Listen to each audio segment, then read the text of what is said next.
Welcome to Wisdom Nuggets by Gilbert A. Ankoma. Hello everyone. Today I will speak on gratitude as a topic because it is one of the most important factors to a joyful life. Gratitude can be defined as being thankful or showing appreciation for some pleasant and remarkable things in life. It is a feeling of gratefulness which wells up in our hearts in response to the lovely events that have occurred in our lives and saying thank you to whoever made it possible for us to enjoy such moments. The object of our gratitude does not have to be great milestones all the time, but could be little stuff such as our daily food and drink, having a place to lay your head, good health, our lovely families, our jobs, and so on. Gratitude is taking a moment to reflect on your life and giving thanks to God for His wonderful life and all the good things He has done and continue to do for us daily. However, true gratitude is not being thankful to God only for the good things He does in our lives, but also for the things we consider illogical and inappropriate. Let me put it this way. Expression of true gratitude is a belief that God is working both the good and the bad for our well-being. As the Bible says in the book of Romans chapter 8 verse 28, and we know that in all things God works for the good of those who love Him.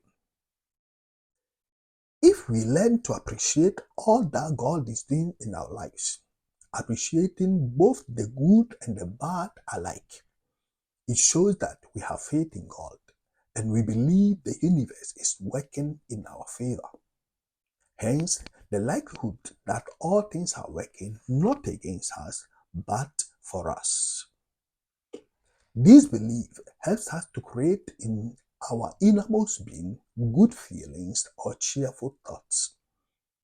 Cheerful thoughts in turn create positive vibrations with high-frequency thinking patterns which enable us to attract blissful circumstances and happy people to ourselves. Positive energies derived from a sense of gratitude are catalysts to generate inspiring and productive attitudes. Such attitudes have great influence on us to create wise and intelligent ways of thinking in decision making.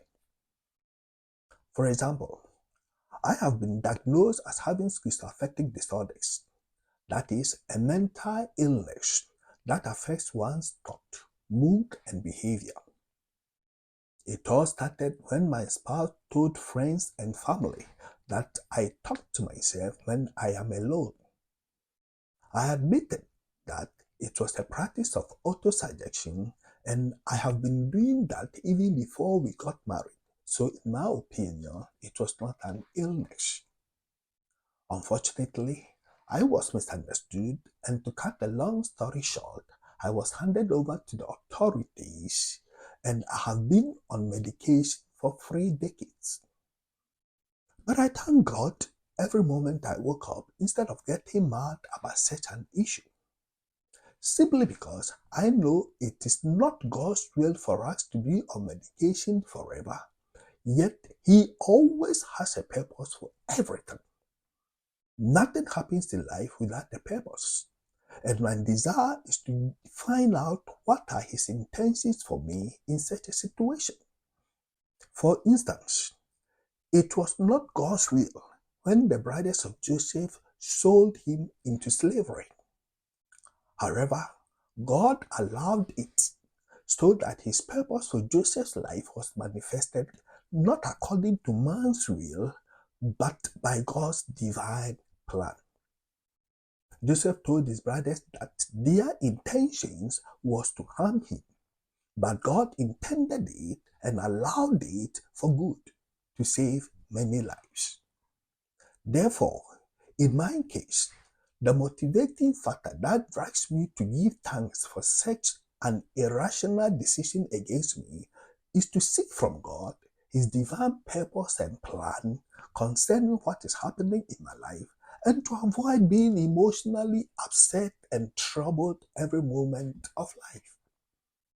With this optimistic mindset, I go through life, my day joyfully and full of positive energy. This positive feeling helps me to develop better habits, especially the habit of studying universal time-proven success principles from diverse writers, which has been very helpful to me in my day-to-day decision making. To conclude, let me take this opportunity to advise you, dear listener, cultivate a grateful mindset.